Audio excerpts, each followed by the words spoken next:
All right, everybody, welcome to the Hypertrophy Academy podcast. This is, of course, episode 1. Thank you very much for tuning in.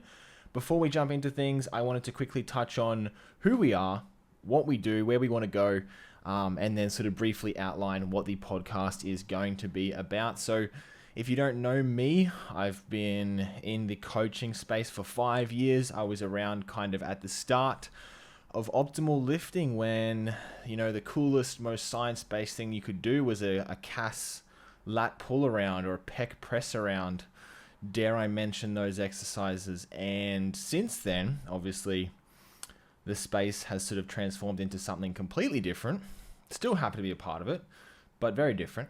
And I think that, Hypertrophy Academy is basically my life's work, if I can call it that at this age, put into one service. It's my university degree, it's my rehab background, my powerlifting background, my interest in gut health and nutrition, as well as, of course, biomechanics and physiology, and then training. It's all in one. And the name, honestly, don't know how I came up with it, seemed quite logical. Hypertrophy being our main thing, and academy being another word for a coaching team. Basically, there was no real logical thought behind it there, but that started up earlier this year, and here we are. So the academy exists of obviously Alan and myself. We are equal parts on the coaching team. Alan is our head rehab and head powerlifting coach, and I do mostly bodybuilding with a little bit of powerlifting still. Obviously, that's where I came from in my own lifting.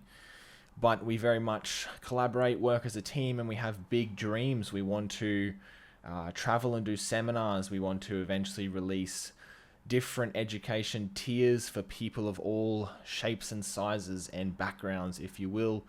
And the end goal would actually be to get Alan to move to Australia. Don't tell him this. And live close by so that we can both train at my home gym that I will be building, hopefully, fingers crossed, in 2027, when we get a property and I can set up a big shed and buy all the cool, expensive equipment, put it on there, have a filming studio, an office, blah, blah, blah. But that is, for the future. So that's sort of me, that's us. You guys already know me. I don't want to take up too much time rambling on about absolutely nothing. But before we get into the actual contents, the meat and gravy, meat and potatoes of the episode, share this podcast with a friend. If you have a friend who loves lifting and he needs to get a bit better at it, maybe, consume some different media, share it with him. I'm not going to advertise. So really, sharing is the only way that we can grow. Of course, this is very much a passion project of my own. I really don't have much spare time, and in my spare time I do try to help as many people as I can for free, and of course this podcast will very much be, part of that process. So, our first point of business here is to discuss the drink of the week. I don't know if you can see that. Do the influencer focus thing here. This is Cocoa Coast natural coconut water for you guys listening on audio with a twist of chocolate. So each week we're going to do drink of the week. It might be a coffee.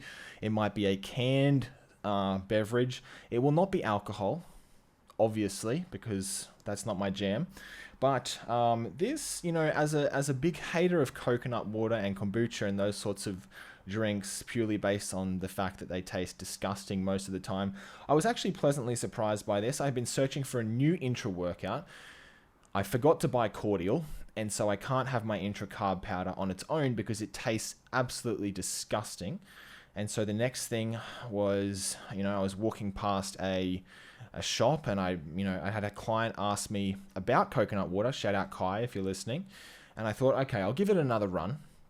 I wasn't going to have the original flavor because I've had it before and it's disgusting, but it's got some good micros for intra. Now, the other one made by this company or a similar company is it's just coconut water. It has like a hint of like lime or something, and it has 0 fat, which is obviously ideal for intra workout, right? Now the chocolate coconut one has 3 grams of fat, which really shouldn't be an issue for digestion.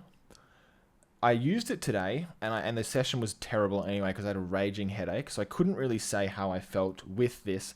But I think intra-workout is a great addition if you're not already doing it. And the benefit to having this is not only is it really expensive every can, but it's got good hydration. So it's got sodium and potassium, which your carbs and your cordial won't have, as well as obviously orange juice, right? So in terms of taste, I have to go 9 out of 10. And this is coming from someone who hates coconut water, thinks it's gross, and isn't the biggest fan of chocolate. Like, I like an Old Gold, a Cadbury bar as much as the next man. But this one, very, very good. So good macros, cost, not good. Good taste, and it went down quite easily, so digestion-wise, it was good as well. So next time you're in the gym and you don't have your intra, natural coconut water with a twist of chocolate by Cocoa Coast. Not sponsored. But let's get right into the video, or the podcast rather. This week, I wanted to quickly recap my trip to the UK for probably 2 or 3 minutes, and then get straight into the actual content. So, as you guys know, most of you, if you're listening to this, probably all of you, we just went to the UK. That's where my dad was born and grew up. But most importantly, we got to try some fun food. I tried Asian food for the first time, and you guys listening, being into the gym, probably also enjoy your food as well, your cheat meals. Ramen, new favorite food for sure. And I don't know for sure, but the macros don't seem too bad. I mean, yeah, maybe it has a little bit of fat in it, depending on which meat that they put in it. But like chicken ramen was, if you don't eat the egg that they put in, that like soy egg, might be some really good macros. I'll have to look into it. Having no experience with Asian food, I can't comment for sure, but I'm hopeful. And that's definitely going to be my weekly off-plan meal that I've been prescribed. So cool stuff in the food department, but more importantly, you guys are probably dying to hear how JP's gym was. And it was so good that despite Cheltenham, or Cheltenham, however you say it, being an absolute rundown shithole, especially compared to where I live. Google Queensland, Australia, or Gold Coast, Australia, if you're not familiar with where I live. That's the reference point that I have when I go traveling. One of the best places in the world. This place is a shithole, Cheltenham. And JP's gym was so good that I am willing to and will go back there and get an Airbnb for a month. It won't be next year because we have so many trips planned already for work and also leisure, vacation, if you will. So it won't be next year, but in 2027, my goal is for the whole Hypertrophy Academy team, which by that point will definitely be myself and Alan, obviously, and also Dana, my partner, hopefully will be on as admin/CEO. At the rate the business is growing, we're going to need it. But the goal would be to do a trip 2027 for a month, Airbnb a place and just train there and work. Obviously we can work from wherever, but training there for a month would be so much fun, a tax deduction as well, and it'd give us a nice chance to get used to the equipment, because when I was there, I had to train upper body and lower body less than 48 hours apart, which for me is nowhere near enough time, especially considering I wanted to try out all the machines. And so, there was like 3 or 4 sets of pressing in my workout, and then I went back 40 hours later to press again, and I was not recovered. So there was the risk of injury, especially with my shoulder, and just overall was super sore. Nutrition was bad. Sleep was bad because I was overseas. So yeah, it was an amazing gym, and the UK is full of amazing gyms, Scotland, everywhere. But the circumstances that I was there in were pretty shit. So I'd love to go back and spend more time there, have good nutrition, have a comfortable place, only go there to train. So go there in prime condition and train, not go there with family and eat like shit for weeks before and travel and do all that crazy stuff first, because that obviously throws things off. So we had a great trip. I didn't dislocate my shoulder, which is good because that's what I did in my Canada trip earlier this year. And we, like I said, got to try some cool gyms and some cool food. So that's a quick recap with a little bit about the gyms. If you're in Scotland and Edinburgh, go to Summit. If you're anywhere near Cheltenham, make your way out there. If you're in York or anywhere near Rotherham, whatever it's called, go to the gym that Kuba trains at. It's slipping my mind at the moment. Someone comment the name of Kuba's gym in my comment section, please. I went to the one in York, and it was pretty Ultraflex. Ultraflex is a great gym, even in York, which is kind of a shitty place as well. Not too bad. Better than Cheltenham. But nonetheless, let's move on. You guys don't want to hear me yap about myself for more than 10 minutes. Today's topic, I told you so / magnitude of difference.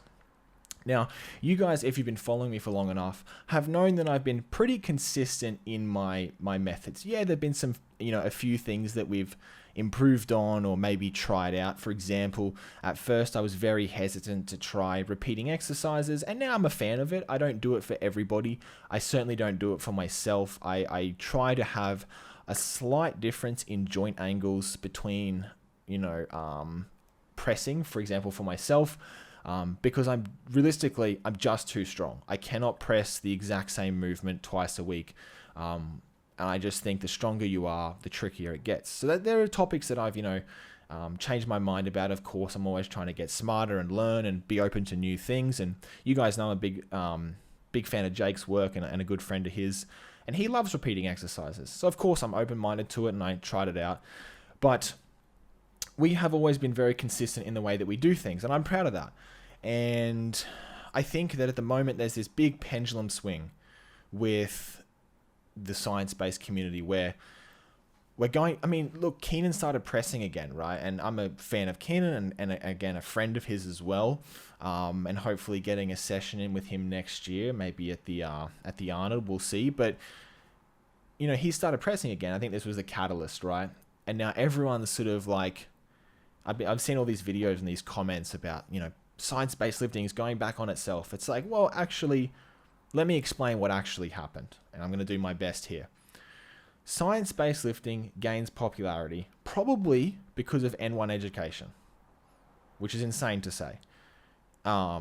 Because now most of those people don't associate or are not big fans of CAS. But that's kind of where it started, at least for me, right? It was like the D handles and the single arm pull downs. And I was crazy and weird for doing that when it started in 2020, 2 or 3 or whatever. And it gained popularity, and it sort of gained popularity with younger guys, maybe because, I don't know, maybe, newer people, younger people are maybe more open to new things, potentially. I'm not sure why. Maybe younger people are going through university looking at new data that's, slightly older people didn't have when they went through university. I don't know exactly why it became more popular with younger folk. But since then, it's kind of snowballed into what you would call a cult, right? Where if you are on the outside of this, no matter what rationale you give or anecdote or anything like that, you are met with an immediate kickback from the cult, i.e. science-based lifting. And I'm saying this as someone who is a part of it, right? Like I'm not pretending like I'm not not a cult, obviously. But I'm a part of the science-based lifting community, not the cult part though. And for whatever reason, if you say anything against this group, not only are you immediately wrong, obviously, but you are an idiot and you're closed-minded and you need to shut up. And of course, this annoys people on the outside, right? And like any, fan base, it's usually the fan base, not the artist or the movie or whatever, that is inherently annoying, right? Like, let's use movies for example. Interstellar or Pulp Fiction are not movies that you would call, frustrating or annoying or condescending or anything like that. But the fans are, right? Maybe those are not the right descriptive words, but I think movies in general are a good example where movies are just movies. Same with exercises. but it's the fans of them that can be really, really annoying. And I'm saying that as a big fan of movies as well. Pretentious is the word that I'm looking for here. Like, movies are not inherently pretentious. Some of them are. Maybe some of Daniel Day-Lewis's stuff, but some of them are. But it's the fans that really piss everyone else off. Like, I think it's hilarious to tell people that Interstellar's overrated. That's a bit pretentious of me. I think it's funny. But I think it's similar in the science-based community where there's this, like, just crazy amount of, I guess, like, dogma and pretentiousness, if that's a word. And if you're on the outside, you're the idiot. Now, what eventually happens when this gets so bad is the creators, or the movies in this case, have to go back on things and clarify what they meant because the recipients, the audience, have taken it too far. So I literally had this conversation with Keenan the other day where it's like, he never said some of the crazy things that have been going around in the science-based community. He never said don't press. He said peck flies are probably better, I think. I don't want to quote him, but he never said don't press. And what it snowballed into was a bunch of younger people, for whatever reason, getting very emotionally attached to this idea or any, similar idea. And here's my crazy theory. I think it's because there's a loneliness epidemic, right? And hear me out. I know this sounds crazy, but like generally younger people are more online more than ever. That's a fact, right? And people don't do much socializing as much anymore. And we get very, very attached to the communities that we're in online. And I understand that. And so my theory is that there are younger people who are in the gym and this is their version of David Lade and Dylan McKenna or whatever area you're from. This is their Ziz. And you got to understand that, like, there are older guys, 30, whatever, who are making fun of us or younger people, and they don't realize that it's their Ziz or their, David Lade was more my era. This is just their version of that. And maybe this version's more annoying. I don't know. But there is this emotional attachment to this stuff, right? And the thing about being a good coach, and this is kind of where I want to take this episode and not rant about science-based lifting for too long, is the thing about being a good coach is that you can't be emotional about your opinions. Because the minute that you get emotional about something, you cannot see clearly, right? You can't think clearly. So you can be emotional about your passion for the gym, your passion for coaching. You can have an emotional attachment to your clients, whatever. But what you cannot do is be emotional about exercise because the facts don't care about your feelings. Whatever that quote is. I think that's Ben Shapiro. Not a fan of him, by the way. That's the thing. Exercise doesn't care about what you feel. It doesn't. And metaphorically and physically, feel is an important word here.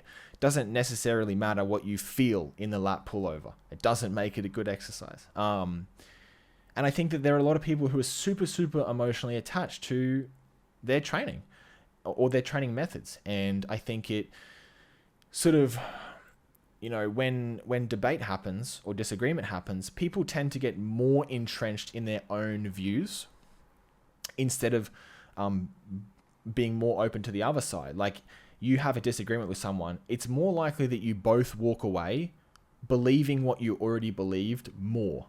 And that's been my experience disagreeing with people, where either they come around, which is, maybe 2 times out of 10, or 8 times out of 10, they leave believing what they already believed more, and also not liking you for disagreeing with them. And so that's sort of what I've noticed, where people who are emotionally attached to things, and I am, of course, but I try not to be, they walk away from a disagreement just disagreeing with you even more, right? So there's really no place, or there should be, but there isn't a place for this, like, disagreement or constructive criticism or whatever you want to call it, that there should be. And I've always sort of pushed back against these elitist, extremist, like black and white statements. You have to do this. You can't do this. For example, the repeating exercise thing. When it came out, it was like, if you're not repeating exercises, you're missing out on a bunch of gains. And I wholeheartedly disagree with this. And this is where the magnitude of difference conversation comes in. Some people get very attached to the idea that, let's say, for example, a pec fly is better than a pec press. If you're not familiar with this logic, well, the pec fly is a single joint exercise. When we do single joint or isolated exercises, there is less muscle active. When there is less muscle active, the brain sends a larger signal to that muscle because it doesn't have to share that signal with other muscles. So think of a deadlift. This is the exact opposite. No one is deadlifting for quad hypertrophy. Why? Well, the quads will do some job. They will do something in a deadlift. The calves probably do as well, right? But you wouldn't deadlift for hypertrophy of those muscles. Why? Well, maybe you wouldn't enjoy it, but you wouldn't because the brain signal, and I can use more complicated terms, but I don't want to, the central motor command, if you will, is shared between like literally every muscle in the body. So you wouldn't deadlift for quad hypertrophy. Now that's an extreme example, but that's the rationale behind why a pec fly might be better for hypertrophy than a pec press.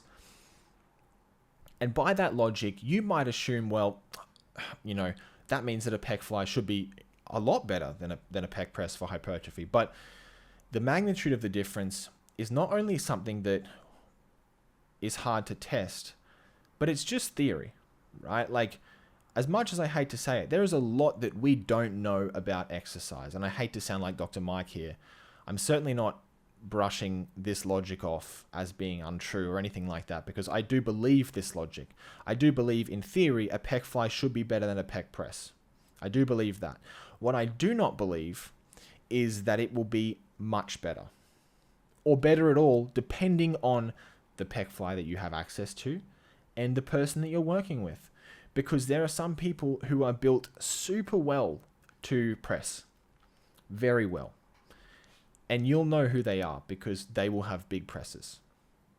And there are people who are not. And so maybe those people who are not built very well for pressing because of their tendon insertions or their bone length or their structure or their rib cage position, like not position, but shape of their rib cage or their sternum angle, maybe that would be, an instance where they would go and do a pec fly and it would be better for them. But what I'm refusing to believe and agree with is that, two people who are equally well built, one of them, or even the same person, who's like got a normal build and doesn't have any disadvantages or advantages for either lift, is going to get way more gains out of a pec fly. Now, the issue with what the science-based community has become is it's become a lot of people who are posting stuff on Instagram or TikTok, but don't actually coach anyone. And I am not talking about anyone specific, so please don't comment like this person. I'm not trying to have beef with anybody or cause any issues. Been there, done that, and I, regretted it.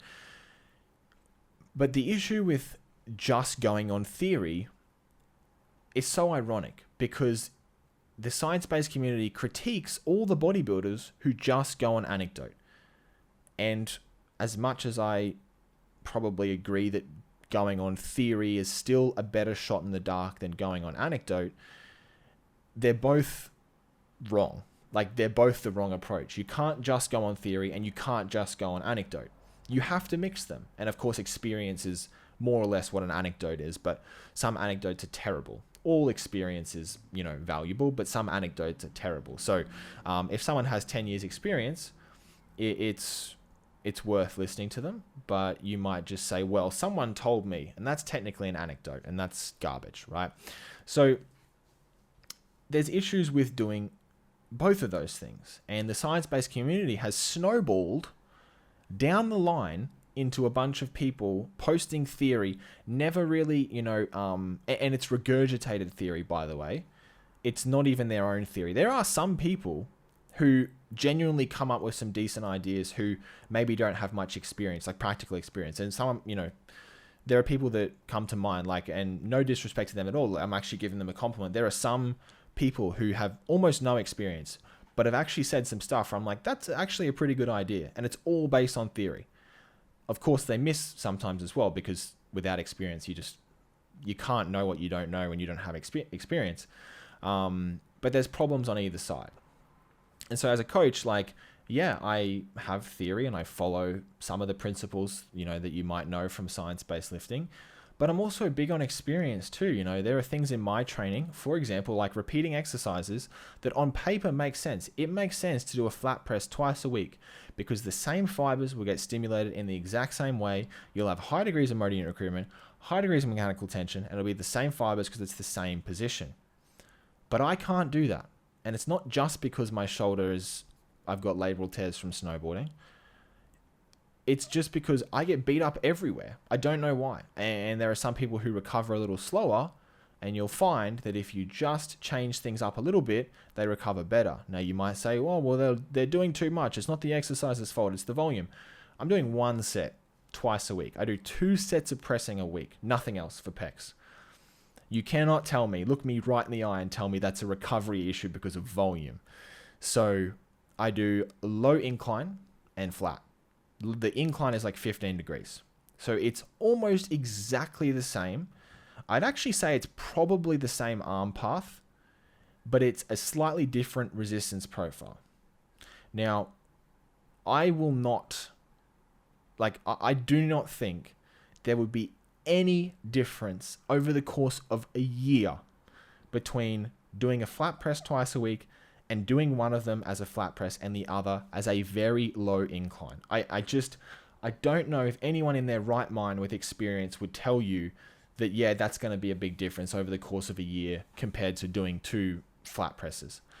And in my experience, I've been coaching for over 5 years, going on 6.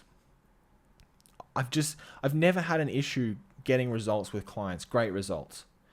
And that's an anecdote, caught myself, but what I'm saying is that's a useful anecdote, right? That's an anecdote from someone who understands and respects the theory a lot, but just has anecdotes that sort of maybe show that the theory isn't like as important as we sort of sometimes make it out to be, I get made, like, back in the day when I was beefing, with whoever, people in the comments would like, oh, you just don't understand. It's like, I very much understand a lot of this theory, as good as I need to understand it.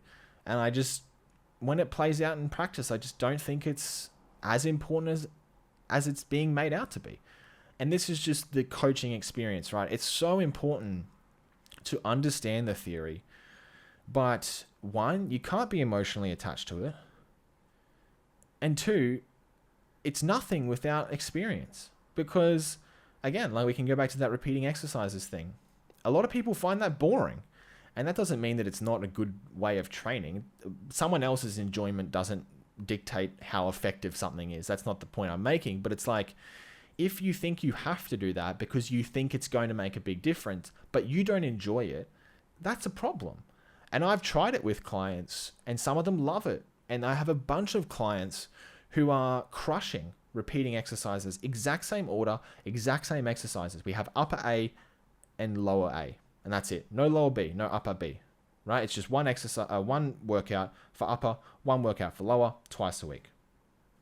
When I run a full body program with my client who just competed and placed 3rd in his bodybuilding show, it was full body every other day.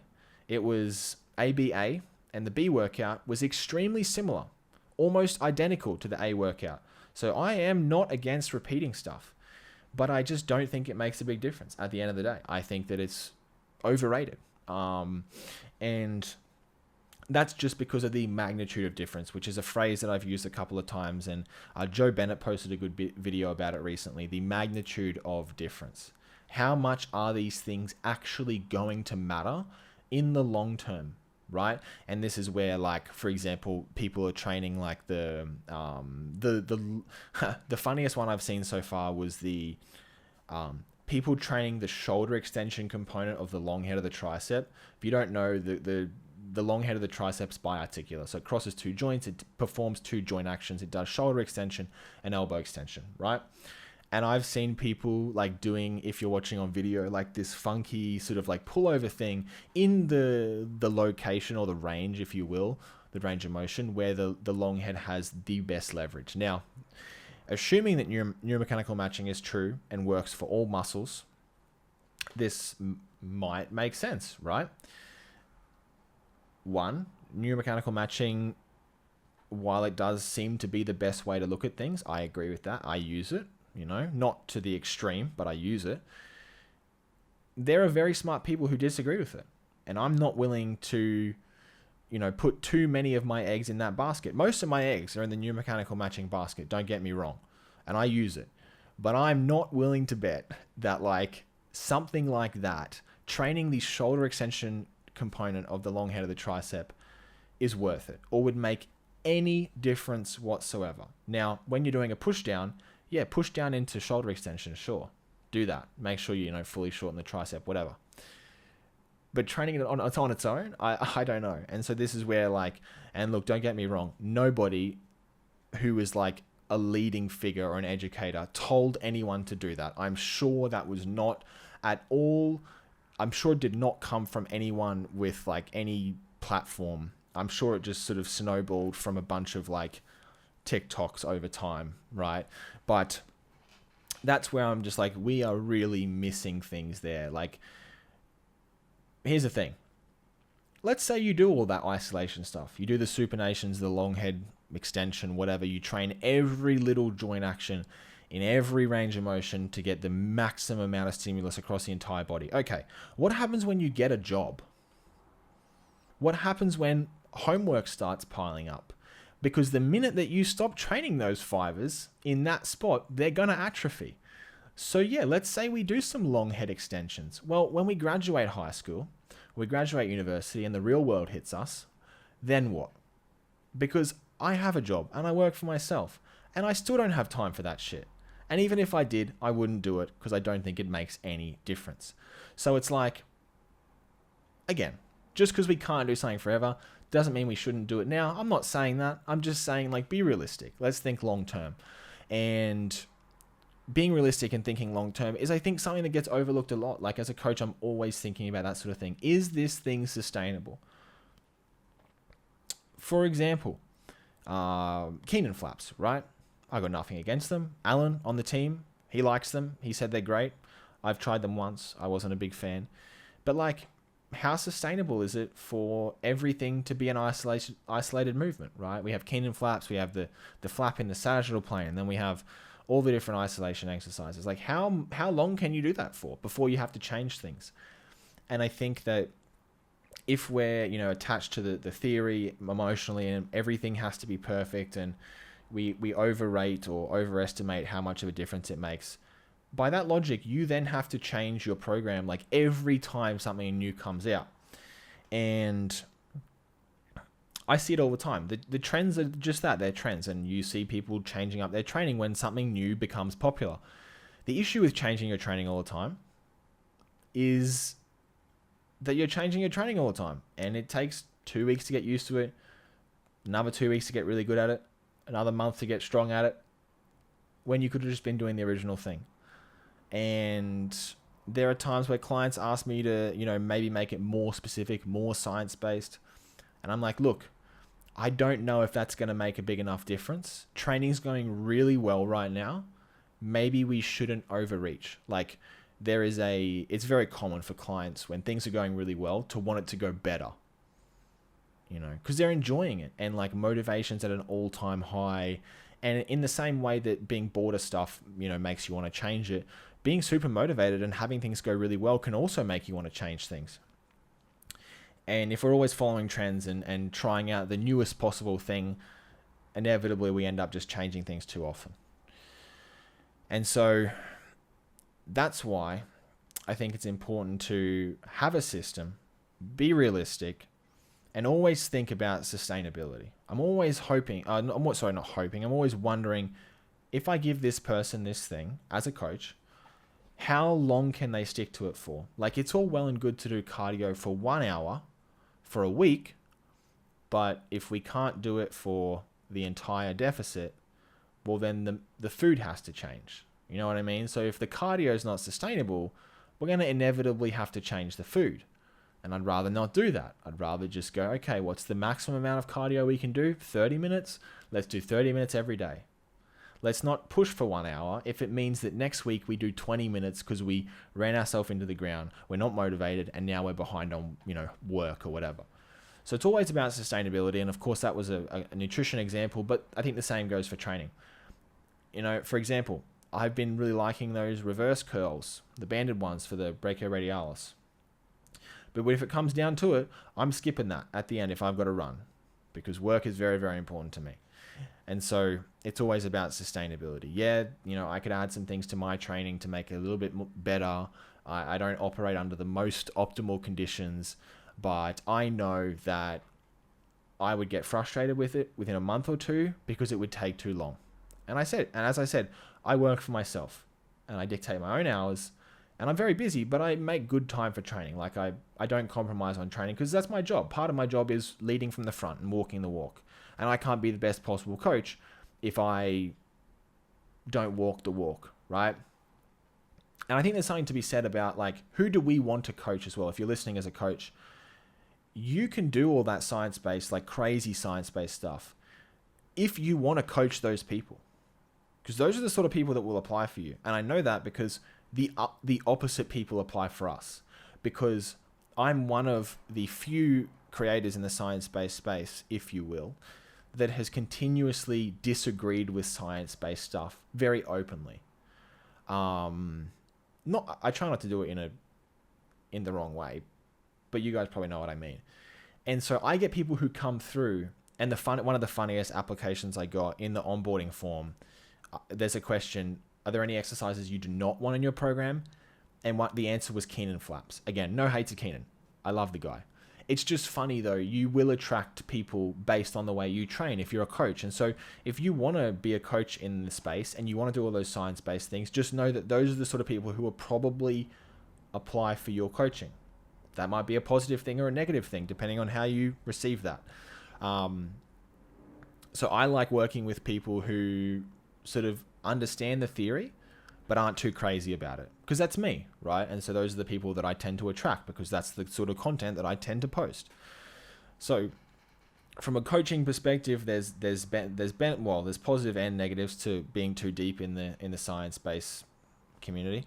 There's positives and negatives to the training as well.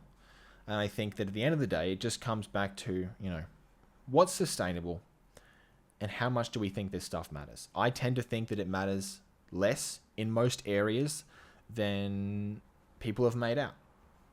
But yeah, I think that the timing on this one was appropriate. I think that there's a big pendulum swing about to happen, or is happening already. And it'll be interesting to see what happens. I sort of watch from the outside. You guys know I don't post about all the trends or anything like that. I sort of watch from the outside, and it's been interesting. I'll put it like that. It's been interesting, and I'm excited. But look, I don't mean to rave on for 25 minutes about I'm not trying to dog on anybody or the community or anything like that, because I love the community. I love the community in the part of the community that I'm in, which is the cool part in my opinion. And I love what it's given me, and I love my clients that I work with, and I love all of it. But that doesn't mean that I can't be upset by it. You can love football and get really upset with your team. I just think that there's a lot to be said about that magnitude of difference. And we'll see, because now that science-based lifting has become very well formed, I think over the next year or so, we will really start to see what works and what doesn't, because we have the theory. I think moving forward, we're not going to discover, when I say we, I'm not discovering anything, but I don't think there's anything huge going to come to play. I think neuromechanical matching was a big thing. I think, the whole thing with bulking, that's a big thing. I don't think there's many left of those to be said. I think everything that's going to be said has been said. And over the next few years, we'll see what works. We'll see which creators go back on their word, We will see which coaches go back on their word, and not in a negative way, because like everyone's wrong at some point. I might be wrong, for sure. We'll see who makes the most progress. Obviously, there's 1,000 factors there, but I think in general, we will come to terms in the next few years with like that magnitude of difference thing. How much difference does it make to do isolation exercises in every plane, every range, every resistance profile versus just doing compounds? We know that maybe, well, we know, and I shouldn't say maybe, we know the isolation stuff is better, but how much better? Or is it better? Is it only better in theory? Does it actually not make any difference in practice? We'll see. That's what I think. That's where I'm at. So that's 40 minutes, and I want to kind of keep these short. I want to do them weekly, so I have to kind of keep them short. I don't have an hour plus every single week. Alan is going to hopefully be joining me every third week, and in the future, in a year's time, when he graduates PT school, hopefully every week. Alan's great. I can't wait to have you guys hear from him, because he's very well spoken, very intelligent, and he's my coach. So I think things will start to make sense. If you're interested in my training, when you start hearing from Alan, you start hearing how he speaks and how he looks at things, you might be able to see the bigger picture when it comes to, like, if you've paid attention to my training and you're interested in it, you'll be able to see his point of view as well. So that is the end of the first episode, guys. If you made it this far, leave a comment. Thank you very much for listening and or watching. We're going to be doing Drink of the Week every week. I'm also going to be I'm going to be picking one comment from every YouTube video and reviewing one of their lifts. In private and in public, if they let me, I will use it as a teaching experience, and of course give back to you guys for supporting me. If you guys have any recommendation or critiques or any constructive criticism, just let me know. Obviously, we've got a decent mic. I just need to make sure it sounds pretty. We've got a decent camera. Make sure it looks good. I could work on the lighting here. Maybe I could put something in the background for you guys, but I just wanted to get this first episode out as quickly as possible. I hope you guys enjoyed it. Thank you very much for tuning in, and I will see you next weekend with episode 2.